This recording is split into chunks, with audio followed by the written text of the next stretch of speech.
বঙ্গোপসাগরে লঘুচাপ সৃষ্টির কারণে আগামী ৫ জুলাই থেকে উপকূলে ভারী বর্ষণের পূর্বাভাস আবহাওয়া অফিসের। সেই সাথে ঢাকা ও রাজশাহী বিভাগের কিছু এলাকায় বৃষ্টিপাত হতে পারে, তবে বলা হয়েছে ঘূর্ণিঝড়ের কোনো পূর্বাভাস নেই।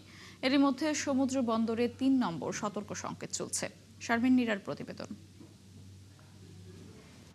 আষাঢ় মাস শেষ হতে চললেও কিন্তু টানা বৃষ্টির দেখা নেই। আবহাওয়া অফিস বলছে, বঙ্গোপসাগরে লঘুচাপ সৃষ্টি হচ্ছে। এর ফলে ৫ জুলাই থেকে উপকূল অঞ্চলের খুলনা, বরিশাল ও চট্টগ্রাম বিভাগে ভারী বর্ষণ হতে পারে।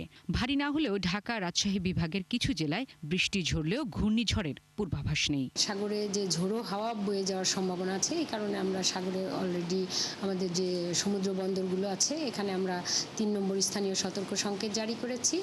এবং এই লঘুচাপের প্রভাবে লঘুচাপটা হয়তো পরবর্তীতে ইন্টেন্সিফাই করে সুস্পষ্ট লঘুচাপ এবং নিম্নচাপ পর্যন্ত হতে পারে, তবে ঘূর্ণিঝড়ের কোনো আশঙ্কা নেই। আগামী ৫ তারিখ থেকে সারা দেশেই মোটামুটি বৃষ্টির একটা বড় সম্ভাবনা রয়েছে এবং হয়তো আগামীকালকে আমরা একটা ভারী বর্ষণের সতর্ক বার্তা দিয়ে থাকতে পারি। বিশ্ব আবহাওয়া সংস্থার রিপোর্টে বায়ুমণ্ডলের স্বাভাবিক তাপমাত্রা ও বৃষ্টিপাতের ধরনের মারাত্মক বদল বা এল নিনো নিয়ে সতর্ক করা হচ্ছে।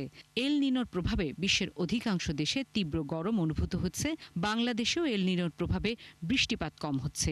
এরই কিছুটা প্রভাব এবং জলবায়ু পরিবর্তনের কিছুটা প্রভাব মিলিয়েই আমাদের এখানে যে মৌসুমি বায়ু বা এই বর্ষাকালে যে বৃষ্টির পরিমাণটা থাকে, স্বাভাবিক যে বৃষ্টিপাত তার চেয়ে আমরা তুলনামূলক এই বছরে স্বাভাবিক বৃষ্টিপাতের তুলনায় কম বৃষ্টিপাত পাওয়ার সম্ভাবনা রয়েছে। তবে এল নিনো নিয়ে বাংলাদেশে খুব বেশি আতঙ্কিত হবার মতো কিছু দেখছেন না এই বিশ্লেষক। সূর্য যেহেতু আমাদের মাথার উপরে থাকে। শারমিন নীরা, ৭১, ঢাকা।